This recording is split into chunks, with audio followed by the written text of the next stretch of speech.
22 world cup তো সবাই দেখছেই, penalty cup. Italy একবার আর্জেন্টিনাকে 8টা দিছিল না, ওই 8টা দিব আবার জার্মানির সাথে দেখা হলে ব্রাজিলে। পাশে ব্রাজিল, ওই পাশে আর্জেন্টিনা। তাদের বাপদাদারা ছিল চোর, তারা কি বলবে? তারা হাত দিয়া গোল দেয়, ম্যাচ ফিক্সিং করে, তারা কি বলবে? আর 22 ওয়ার্ল্ড কাপ তো সবাই দেখছেই, পেনাল্টি কাপ, আর কিছু বলার নাই। তাদের সাথে আসলে আমার রাইভালরি হয়ই না। আমাদের রাইভালরি কাদের সাথে হয়? Italy, Germany. আসল ফল থেকে তৈরি সম্পূর্ণ প্রিজারভেটিভ মুক্ত ফ্রুটিকা, পিওর মানে ফ্রুটিকা।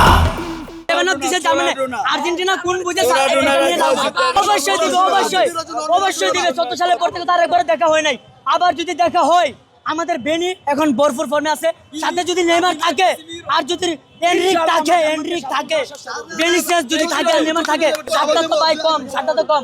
ওই যে ইতালি একবার আর্জেন্টিনাকে 8টা দিছিল না 1978 সালে 90 সালে, ওই 8টা দিব আবার জার্মানির সাথে দেখা হলে ব্রাজিলে। আর্জেন্টিনার সাথে দেখা হলে ওই যে কয়েকদিন আগে 7টা দিছিল না, আমরা ওই 7টা ফেরত দিয়ে দিব গইনা সুদে। আসলে আপনাদের মেসি ফর্মে আছে আর আমাদের বেনি ফর্মে আছে। আমাদের ব্রাজিল টিম সবাই নেইমার, মানে সবাই অলওয়েজ, সবাই তরুণ প্লেয়ার, একজনের থেকে একজন কম না। আর আর্জেন্টিনার মেসি বাদে দলের মধ্যে কার ওজন আছে দেখান তো?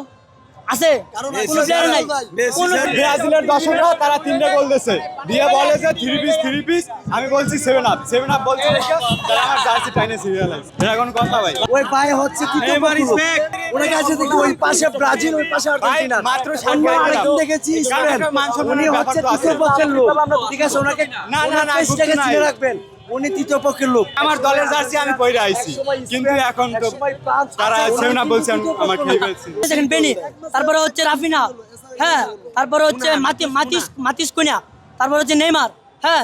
ব্রাজিলের অনেকগুলো স্ট্রাইকার আছে যারা, লুইস হেনরিক তো আজকে নামে নাই। লুইস হেনরিক যদি নামতো আরো 4টা গোল দিয়ে 7 আপ মিলাইতো।